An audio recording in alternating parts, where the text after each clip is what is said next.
On the first ever episode of Movie HighLow, we're talking about disappearing pencils, psychotic ex-boyfriends, and rubies. This always have a tangerine. Gotham deserves a better class of criminal, and we're going to give it to them. This is Christopher Nolan's The Dark Knight.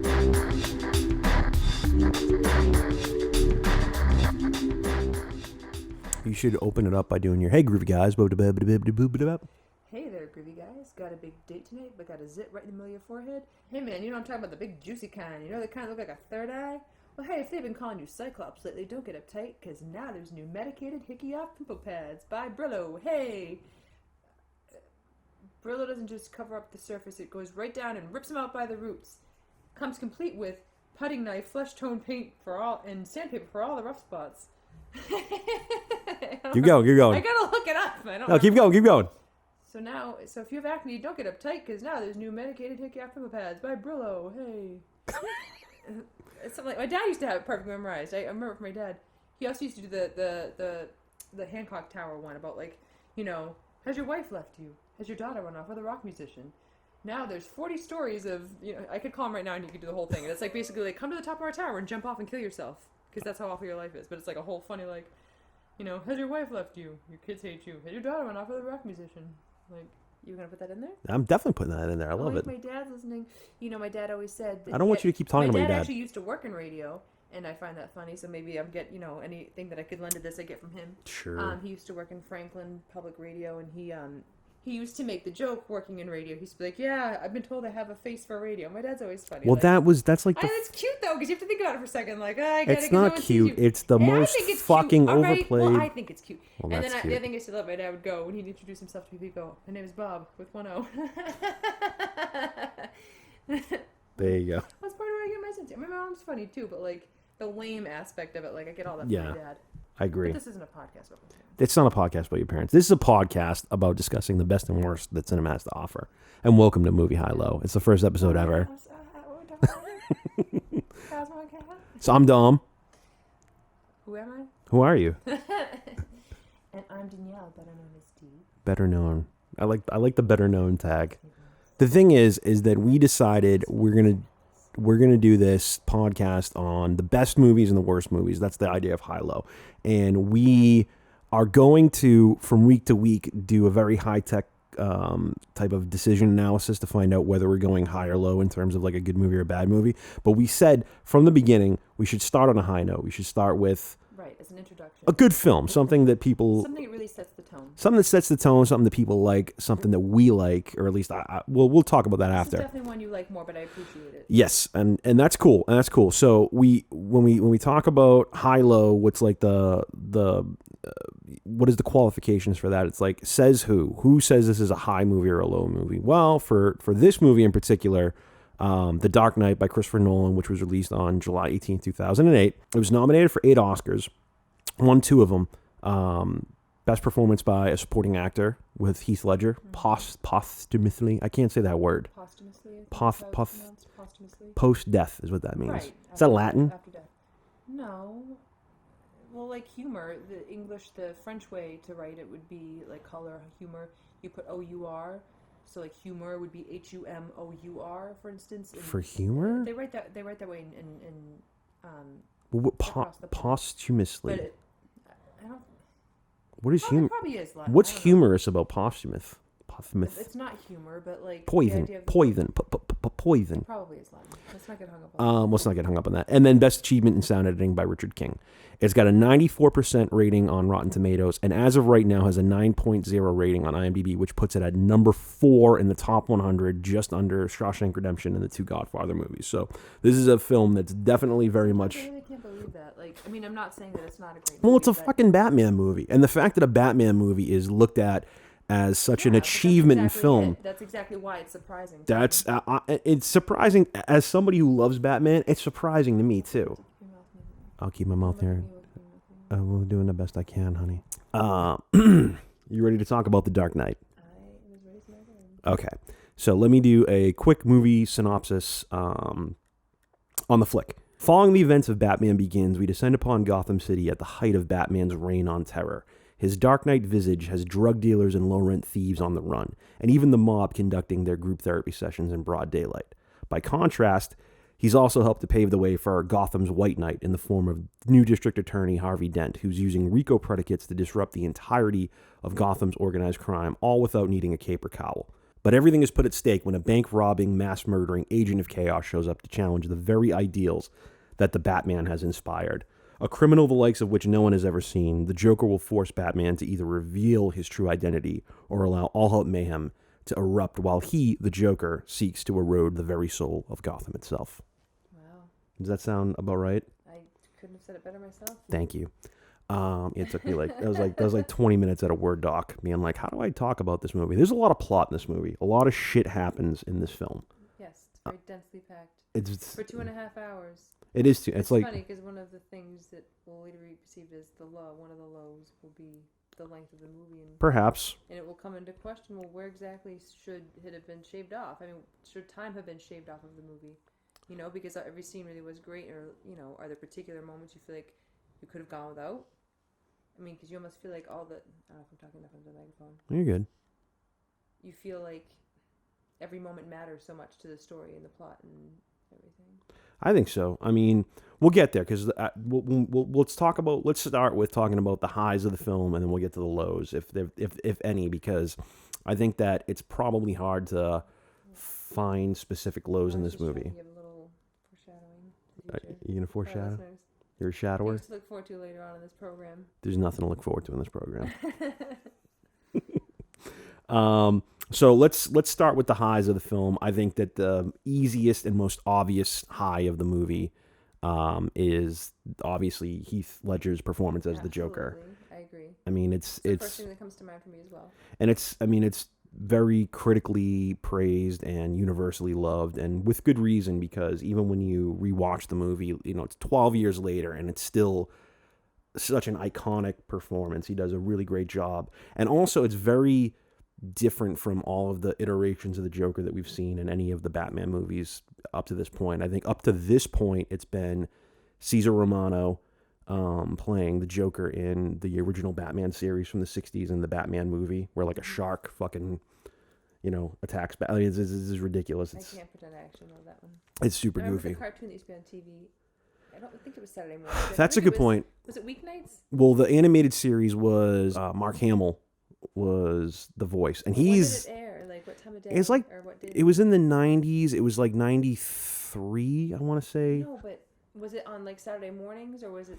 It was afternoons. It was like I feel like it was like a Monday or Tuesday, like at like 6 o'clock. It was like something like in the evening, so you could watch it like either after or before dinner when you're a kid. You could obviously say Mark Hamill is like one of the best. The other one I always remember is the one I grew up with. Is the Tim Burton's Batman, Sure. Michael Keaton playing Batman and Kim Basinger, and of course Jack Nicholson in his legendary performance. People get hung up on the question of whether or not, is which version of the Joker is better, and I think it's kind of the wrong question to ask. It's like I don't think there's anything. I think you can make an argument for any Joker, with the exception of Jared Leto. I think you can make an argument for any Joker being the best version of the Joker. It's not really the right question. It's kind of like with Heath Ledger's Joker, with this version of the Joker that's in The Dark Knight, it's like markedly different. Like they're purposefully going for something very different than anything you had seen before with any of the Jokers that existed before this movie. With the look of his character, kind of the shaggy, fucked up makeup, the crazy hair, like he looks very different than any of the other Jokers look. He's scarred up. Demented. Yeah, and he's also tormented.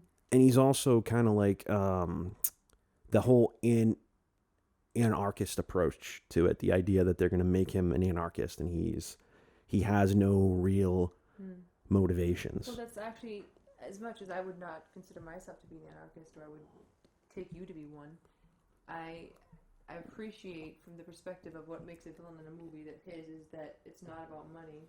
It's not sending a message, and that's something that he says in the movie, but that's part of what he's about, and that he's not afraid to burn large piles of money and doesn't care about the repercussions of that because it's not what it's about. You know what I mean? No, absolutely. And like I said, it's like he says in the movie, it's about sending a message, but it's also like that is the message in and of itself. Well, he's a character that like the thing that's cool in the movie that they set up is when early on when Batman is talking to Alfred and he's going, well, criminals they're easy. Once you understand what they want, they're easy to go after. And Alfred's trying to explain. He does the whole thing about the Burmese bandit, who he's trying to explain, like, maybe you don't understand what this guy's not after anything. This guy doesn't give a shit about anything. He's not really the way that the mob who's infiltrated Gotham City is like, we're looking for money, we're looking for power. Like, this guy's not, like, the Joker's not looking for shit. He's really just looking to essentially prove the point that we're all base reptilian animals and we'll rip each other to shreds if given the opportunity. Like, that's really the only thing that it feels like the Joker is after, is like almost like proving the point that like none of this matters. You're trying to save something that doesn't matter in Gotham City. We're all, you turn the lights off, you take away, heat and electricity, and like we'll rip each other to shreds. One of the criticisms that's been leveled against the movie in retrospect is that all of the Joker's plotting works out. Like, every scheme that he comes up with, as absolutely crazy or unrealistic as it is, he's able to pull it off. Like when he goes after the mayor, and then they fake the death of Gordon, and he goes after Batman, and then Gordon catches him, and he puts him in the jail in the MCU, and then he's able to break out of the jail by blowing the guy's stomach up with the cell phone, Which is a really fucked up scene. which is awesome. But then it's like Gordon realizes he wanted me to lock him up in the MCU. It was his whole plan. His whole master plan was for me to lock him up anyways.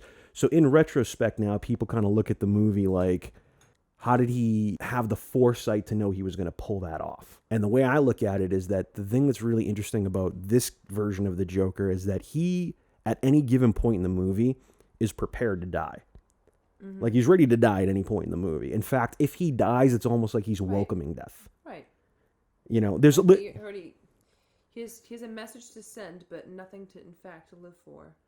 And if he dies before he gets his point across, yeah, it'd be like putting him out of his misery. Really, he literally at one point, rabid dog. Yeah, he literally at one point puts a gun in the hands of Harvey Dent and is like, if you want right now, you can take me out. You can kill me. Obviously, the famous scene is when he's screaming at Batman. I was thinking about the scene where the Joker is visiting Harvey Dent in the hospital when he goes, heads you live, tails you die. And he goes, now you're talking, like that scene. And literally at that moment, Harvey Dent could have taken him out. He could have killed him and probably walked away scot-free. And the hospital blows up right after that. Right? Yeah, he blows up the hospital after.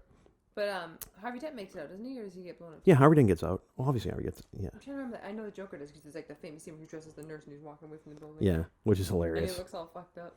Yeah, and he's I love that stuff. And then the explosions stop for a moment, and everything pauses. Music pauses. The camera pauses. His performance pauses. Looks behind. Kaboom! And then he starts running. It's like, it's funny. Yeah.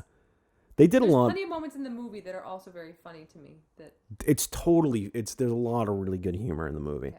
But I think the point I'm making though is just that I think that when people criticize it now in hindsight, when they look at it and they go, wow, all the shit that he tried to pull off, he was able to pull off, and it seems unrealistic. It's like, well, if you have nothing to lose, if you have nothing to live for, if at any given point in the story you're willing to die, when he's yelling at Batman like, hit me, it's like, dude, literally, like, take the opportunity to kill me right now because I don't give a shit. And it almost makes it more believable to me that he would be able to pull off such crazy endeavors, that he would be able to like swing for the fences and actually pull it off, because even if he's not around to see the payoff, he's willing to, he's got nothing to lose. He's a guy who is just up against the wall and willing to do whatever the fuck it takes. Which makes him, I think, a lot more up to this point in Batman lore. It makes him kind of like the scariest version of this character. Yeah, the most demented, certainly. Like the kind that would haunt you as a child, like the kind that would scare a child to see. Like not a cute, jokerish, clownish, like haha, funny, big feet, honking nose, and the little boutonniere that sprays water in your face. Right. There's all that shit. The scarves that go on for days.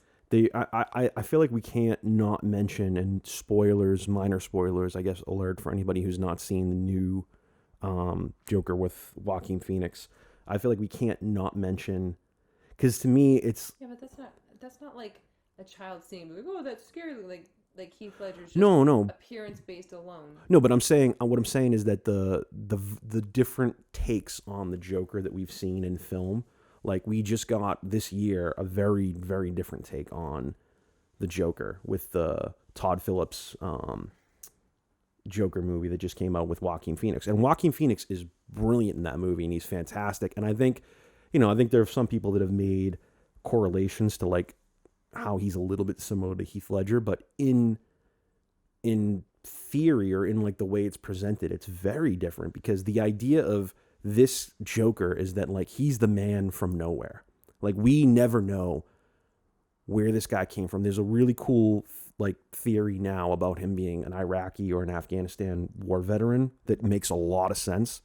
But the movie doesn't confirm or deny anything. The movie is kind of, the whole point is that he tells these alternate versions of his origin so that you never really know where he came from. And now we just had this movie come out this year that is, a complete origin story that very clearly defines, like, he has mental health problems. He's from a fucked up family. He doesn't really know who his father is. Like, there's a lot of, like, they give him a very clear backstory in the new version of the Joker. But it's one of those things where it's a very interesting take to present it the way that they do in The Dark Knight. It's probably my favorite version of it, where it's like But it's not necessarily the same one. No. It doesn't matter where he's from. It doesn't matter what his backstory is. The point is that we're here with this character who literally doesn't give a shit about anything. The other thing that I really like about this version of the Joker is I like the idea that the Joker, obviously the one that we grew up with, is Jack Nicholson's version of the Joker in Tim Burton's movie. Absolutely. Which is still fantastic. Jack Napier, who's played by, is the one who kills Batman's parents. So in effect, Jack Napier creates Batman, and then Batman later on, as Batman, encounters Jack Napier and throws him into this vat of acid, and that is what creates the Joker. So the idea of the 1989 Tim Burton movie is that Joker creates Batman, Batman creates Joker. They have created each other. In this movie, it feels more like they're doing more of what was kind of in The Killing Joke in that comic, where it's the idea that they're a mirror image of each other, that, it just takes one bad day to send you over the edge. So as Batman, something happened to you. You had one bad day that sent you over the edge and turned you into a vigilante who puts on a bat costume and beats the shit out of criminals. Mm-hmm. And me, as the Joker, just took probably one bad day to send me over the edge to start fucking robbing banks and murdering people to prove a point that nothing means anything. Yeah. So, I love this version of the Joker. They're very much the yin and the yang, the Batman and Joker, Absolutely. They're two sides of the same coin. Which is a perfect segue to the next high of the movie, which I would say is Harvey Dent. Yes, absolutely. I think Aaron Eckhart did a great job as Harvey Dent. The way he's portrayed in this is great. They do a really interesting kind of representation of the way that he's created as Two-Face. Like in the comic book, they throw acid on his face while he's in the middle of prosecuting someone, and that's how he becomes Two-Face. I think they show it in Batman Forever at one point. There's like a clip where they play it on TV. I think I remember you telling me about it, but I don't think I've ever seen that. Like, I know the one from the Tim Burton version of Batman, where he falls into like a giant vat of acid. No, I'm talking about Harvey Dent. Oh, yeah. So Two-Face. The way Two-Face becomes Two-Face in the comic book. It's different than how it happens in the movie. It's so the scene in Dark Knight where he's in the middle of prosecuting one of the mob guys, and the guy pulls out the carbon fiber gun and tries to shoot him, and the gun doesn't go off, and he takes the gun from him and he fucking dismantles it, and he's like, "I suggest you buy American." It's that whole fucking thing. It's kind of a reference to what actually created Harvey Dent, or Two-Face, in the comic, which is he's in the middle of prosecuting somebody in court, and the guy throws a vial of acid on his face and scars him. Right. So, whereas in The Dark Knight, at court, when he's in court, somebody holds a gun to his face. What's your favorite scene with Harvey Dent in the movie? probably the scene that comes to mind first is the scene where he's in the elevator coming up to the cocktail party and he's scared shitless. And then I like Maggie Gyllenhaal's line where she goes, "Harvey Dent, scourge of the underworld, but scared stiff of the trust fund brigade." Or whatever. But she delivers it much more coolly than that. You know what I mean? Like walking at his cocktail party and he's like just terrified. You can tell. It's funny. Like that whole scene's funny. And then when he's talking to Alfred about like any ex-boyfriends that you know, any psychotic ex-boyfriends that you know about, you have no idea. Like he's just like, it's just a funny scene. The Two-Face coin is kind of an interesting thing. Yeah. Because that was a big thing about once Harvey Dent becomes Two-Face, he is a split personality. He is somebody who is both Harvey Dent and Two-Face. So the coin becomes his way of making decisions. Determining his behavior. You know, do I do something good or do I do something bad? And I look forward to at the end of the episode when we flip the coin saying... Yes, don't talk about that. Don't give it away. Spoiler for the podcast. Okay. I'm going to say it because that was my idea. And you can't take credit for it. For what? For the whole, like, putting that into how we're going to end it when we do the Well, I always said we had to do a coin toss. I know, but I'm going to put the line in, like, heads you live, tails you die. Oh, okay, that's a good one. Yes, we got to put that in there. Come on. That's good. You got to put that in there. That's what I was going for. Fulla. I need to say it because it was my idea. That's what I was going for. You don't sound like you when I met you. Like you've been around. My mom said I sound like I'm like, I think no, that's what you were going for. I think whatever Dom lost, I gained in Boston accent. Really? What is You fucking donkeys doing? Dude, are you fucking serious, bro? Dude, this is the Boston podcast. When we talk about Boston movies right now, Mark Wahlberg is the best actor you've ever seen in your entire fucking life. This dude comes out and he's the fighter, bro. Not you, and not you. This is Boston. You understand, bro? Everyone, there's like 2 people listening to this podcast right now, and they've left. They're like, bye. That's enough. Where are we in this movie? I just had. I'm sorry. Just say it. Don't say anything. I just had this random idea. It has nothing to do with anything with this podcast. That is just a good horror movie idea. Okay. You know when you order delivery? Yes. What if like you piss those people off enough and they come and kill you? The delivery killers? Yeah. And like how they go about. Think of just take that concept and run with it. That's actually brilliant. That's brilliant. They've been you can probably make a mini series out of it. Yeah. It's kind of like The Strangers, but at the very end of the movie. They rob you and everything. Well, at the very end of the movie, when like Liv Tyler's crying and she's like, "Why are you doing this?"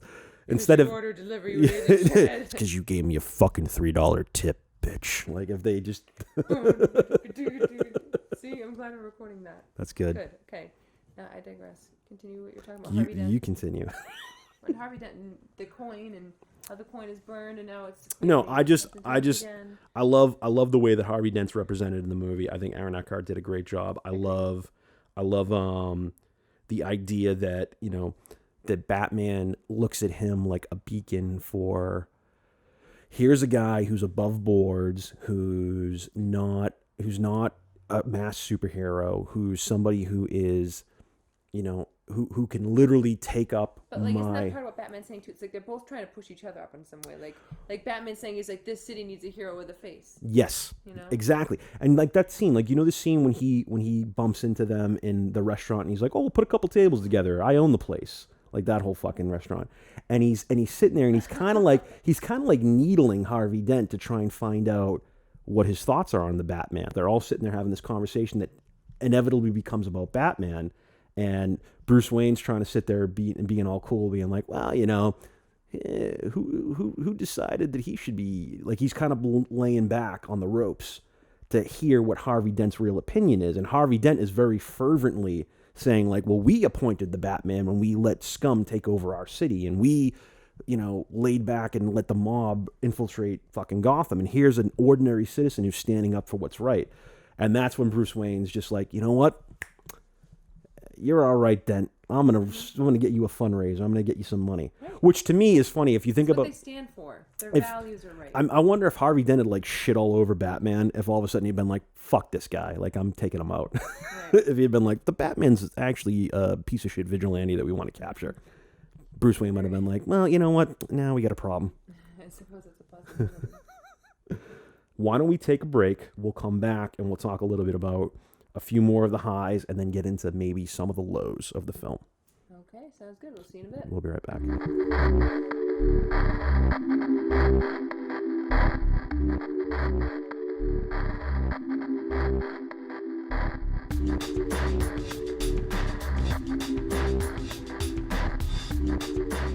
So coming back, let's talk about a few more highs from the film. I mean, I feel like it's difficult to talk about this movie without just heaping praise on it because it's such a well-loved movie. But I think like specifically like things that distinguish it as kind of one of the best Batman stories ever told, or one of the, really most well-made comic book superhero movies ever told. For me, I think another one of the highs is really Chris Nolan's direction. There's a lot of weird criticism about him now, I feel like, because there's this whole fanboy element to Chris Nolan. But like the things that I think he's done that are amazing. Yeah, there's this whole, because he's made a lot of movies since Batman that have been like big, huge blockbuster movies. Like he's one of the fucking few guys who has the clout in Hollywood to say like, I'm going to shoot on film. Like I don't give a shit what anyone says. Still? Yeah, he still shoots on film. He's one. Even Scorsese's like adopted digital technology, and like Nolan's a guy who's like, I'm only going to make a movie on film. And it's kind of like balls of steel, huh? a little bit. And there's also a level. He's got integrity. So I would also just say to anybody listening, like if you want to check out a really cool documentary, like side note on this, check out a movie called Side by Side. It's actually narrated by Keanu Reeves. He's like the main guy in it, and it's a whole examination of film versus digital.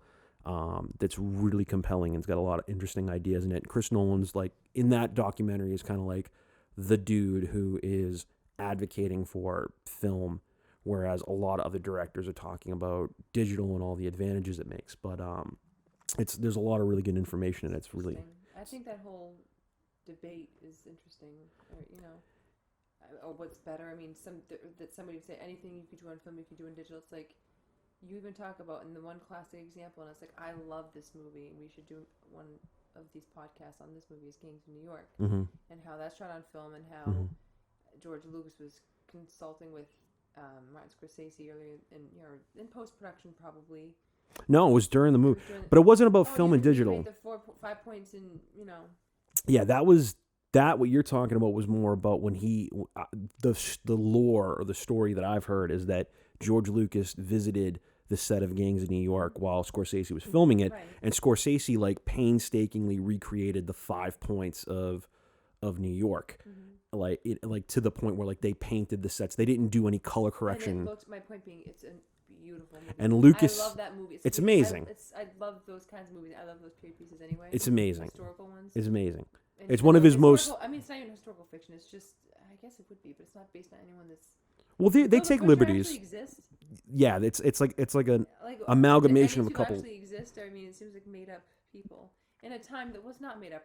Post-Revolutionary War time and the freedom of this country and immigrants coming over the early 1800s, right? What was it like the early 1800s? Yeah, they take big liberties like lots of immigrants, lots of lice and disease and illness and extreme poverty coming off these boats, dirty, filthy, with animals with them. Some of them had dead children and dead loved ones with them. If they made it, some of them died along the way. Like, just gross. And they would check you, at not just Ellis Island, but I mean, other places where you port, and they would check you to see, like, what vermin you had on you and try to, like, delouse you and shit. Yeah. Sorry, I'm trying to swear. No. Well, I love... I'm going off on why that movie was great, but I'm just saying that the whole debate about film versus not, like, that movie is just, I can't imagine how anything can be better than what it already is. It's just a masterpiece. But that's not so much about film and digital. That's more about he created the 5 points practically. He did like a practical set. They built sets to make the 5 points. What George Lucas is saying, or what has been reported to have said, is that, hey, you could have done all this with a green screen. Right. And that's a fundamental difference between Scorsese and Lucas, whereas like you look at the prequels for Star Wars. Of course not. Even, I mean, again, Scorsese's one of those guys. He's got integrity. He's got integrity. But he's going to make a movie the way that he wants to make it. He's going to, if it costs $150 million to recreate the 5 points, like he's going to do it that way instead of having a green screen, which may have been cheaper and more practical, but doesn't make for a better movie, as I think anyone who's watched the Star Wars prequels versus Gangs of New York would understand. Right. But getting back to Chris Nolan, and I think the way that he directed this movie, the way that he approached making this movie, and this is not a knock against any of the Marvel movies or any other superhero movies, because I enjoy those a lot myself, but, Batman is a comic book character that does not have superpowers. He's a guy who is a millionaire or a billionaire who, in this version of the movie, is a fucking trained as a ninja, which makes it even that much more awesome. But has this ninja training and then all this money to kind of fund the technology that he needs to fight crime. So the way that this movie is approached is kind of like in a hyper-realistic way. Like, it's as close to reality as they can be. Like, Batman doesn't fight aliens or, like, a big thing in the sky.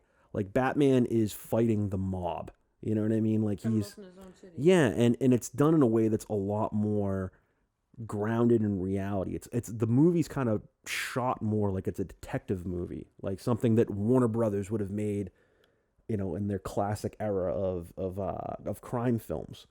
So even though you have to suspend disbelief and there's certain things that get kind of, hyper reality, it's just done in a way that almost seems more true to life than, everyday things that Superman see. or it's not supernatural. It's everyday. Exactly. It's the criminals that we see every day, the white collar criminals. So I think that's one of the cool things about the way that Chris Nolan directs it. And I also think it's really cool, like, to talk, like, what you were saying about Scorsese, and he's using a lot of practical effects here. He uses CGI, but he uses it the correct way, where it's the pepper, it's not the steak. It's the shit that you put on to make it look a little bit better. When they flip that 16-wheeler, like, that's a real effect. They really flip that fucking thing. And that's and the way they choose to, like, not just frame the shot, but, like, they pushed in. It wasn't a dolly shot. Was that a dolly shot? I mean, because I remember the camera, the way it moved, it was like as it was flipping and going to land back towards the pavement. Yeah, camera's flying towards it. Yeah, like the way the shot happened. He's a dude. He doesn't even use from. I don't know. I don't know if he does now, but I remember at this time, one of the things that was very famous about him was that he doesn't use a second unit. He directs. All himself. He's like up in the helicopter. Well, he directs every shot. But the ones like the B unit, like the ones you said, like won't do the overhead, the aerial shots, and city exteriors and all that kind of stuff. Like, he goes and does that. Like, every shot of that gets shot. Really enjoy it. I'm sure being on a movie like it just shows the appreciation, the level of appreciation that, inevitably Christopher Nolan has for filmmaking, and that's why he wants to take every last shot. Like, he just has so much stake in it, like, and cares about it so much that he would do that. And I have to be there for everything. I'm not gonna send somebody out to go shoot. It's like, probably this is my story, this is my movie. It's probably a lot more expensive to have the main director supervise every shot. I mean, if you think about it, if you could like. It'd be a lot faster though. It seems like most efficient, just like the primary vision. I mean, if it's something. Well, no, I think it would probably be more efficient to. It feels like it would be more efficient if he was able to delegate part of the work he's doing to a second unit. If he was able to, like, say, okay, yes, you go film all the helicopter shots, okay, you go film all, like, the B or C story shots. But that means that he's not the primary vision of the shot in the first place, and that's the thing that he wants. That's how much of a geek about it. I'm sure that he would even say that he is Christopher Nolan.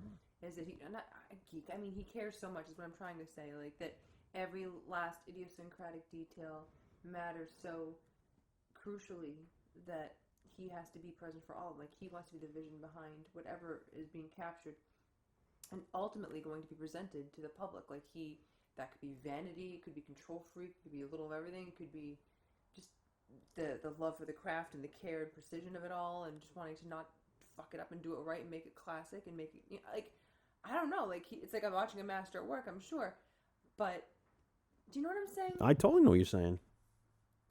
So I have a lot of respect for him. His Batman films, and I think that there's a lot of things that people criticize, especially about the third one, and maybe even about Batman Begins. But to me, I think his Batman films are kind of like the signature, the stuff when we have kids one day, that's the stuff I'm going to be the most excited to show them. Is like, these are the Batman movies, So are there any lows for you in this movie? And I know it's hard to come up with lows for this movie. When I was watching it too, I wasn't trying to keep keep track of the things I didn't like either, and I don't remember there being particularly things I didn't like enough that if there's something I really didn't like, I know I'd remember it. You know, Yeah. Nothing really comes to mind. I mean, it's a good movie. I guess if you have to pick lows for this movie, you'd have to nitpick. And if I was going to nitpick, I would probably say, think about this for a second. The Joker gets up to that penthouse and he throws Rachel Dawes out the window, and Batman jumps out the fucking window and like breaks her fall with with the wings, right? Here's the thing I don't understand. Unless the Joker and his henchmen escaped on Bruce Wayne's fucking helicopter, they would have had to have come downstairs. They would have had to have left that building. Like, how is Batman not waiting outside for them? Like, okay, here's the next fight we're gonna have. Like they just cut away. It doesn't really clear up what happens. They just cut away from that scene. Like the Joker isn't upstairs with all of Bruce Wayne's guests and might like start massacring people, or have to at least come downstairs from the penthouse unless he's escaping by air. Like, what the fuck happened at the end of that scene? Where the scene goes after It that. just cuts to Gordon, and he's like, "Hey, you got a warrant?" It's like, what the fuck is this? Are we not going to talk about what we didn't just see? I mean, I guess the one thing you can take from that is that nobody got hurt, because if somebody did, they would have had to. Well, isn't that convenient? of having Isn't it if that no one knows convenient? The about it? Joker is killing people on a day-to-day basis until Batman shows his face. You're telling me Especially he just these, like, upper crust types. he just Because I left that almost seem room. like they're- He was fuck like, you. "Oh, sorry, Been ladies living and here for gentlemen, too I'll long." go downstairs and get the valet parking that I had and leave." Like, what the fuck was he doing? Like, he's up on the penthouse. He's on the top floor. You know, where did he go?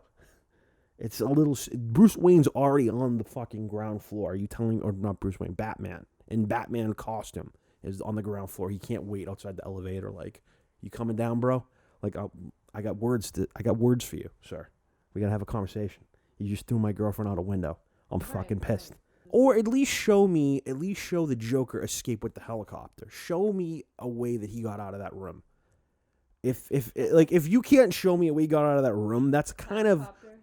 You know, if a clown copter showed up, that would be better. If I saw another helicopter that was like, fuck Bruce Wayne's helicopter, we're bringing our own copter, and like the thing's got like different colored propellers, that would be hilarious. I would fucking watch that. That's hilarious. But they kind of screwed the pooch on that one. They fucked the dog. You know, what are you going to do? I love how you said they had to fuck the dog, like I didn't know it screwed the poop. So can we now do the coin toss? Okay, so As you live, we started... tails you. Cry. So the high-tech version of how we're going to do this every week to week, is if we go high or low, it's going to be a coin toss. So heads is we're going high, tails we're going low. And we've already got the movies for next week picked out if we go high or if we go low. But we would love your suggestions. If you're listening, Absolutely. Makes it more fun. you know, if you got any movies that you think are high or low, please send us an email at moviehighlow@gmail.com. Spell it out, MOVIEHIGHLOW @gmail.com. You do it. Sound nicer. MOVIELO. Do it again. Yellow. MOVIEMOVIEHIGHLOW @gmail.com. Wow, that's So you wouldn't say really... it that fast because that's really consider it. Moviehighlow.com. Spell it out, one word. MOVIEHIGHLOW, all one word. And if you're Sebastian Maniscalco's dad, don't put all one word in there and everything else I'm saying wrong. @gmail.com. Yes, exactly. Exactly. So yeah, send us emails. Let us know if what your highs and lows are. If you've got a movie that you think is a high, just shoot a couple lines about why you think it's a high, or if it's a low, why is it a low? Just let us know a little bit about why it's a good or bad movie. But let's see. All right, you ready? Let's see what we're gonna get. Heads you live, tails you die. Oh, well, that's a shitty. So wait, we've established that high is Heads. is high, tails is low. Yes.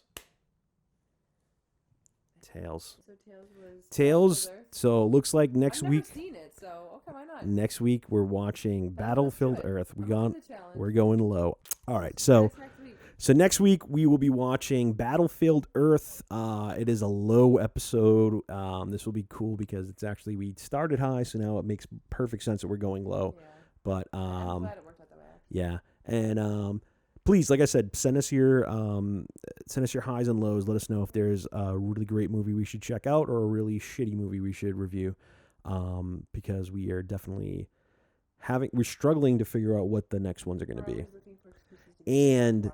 And we're also going to start throwing in our own personal picks for highs and lows as well. So we're starting professionally, but we'll eventually make our way to. And hopefully you all enjoyed listening. Yes. It's been fun. This is awesome. Thank you guys so much. See you next time.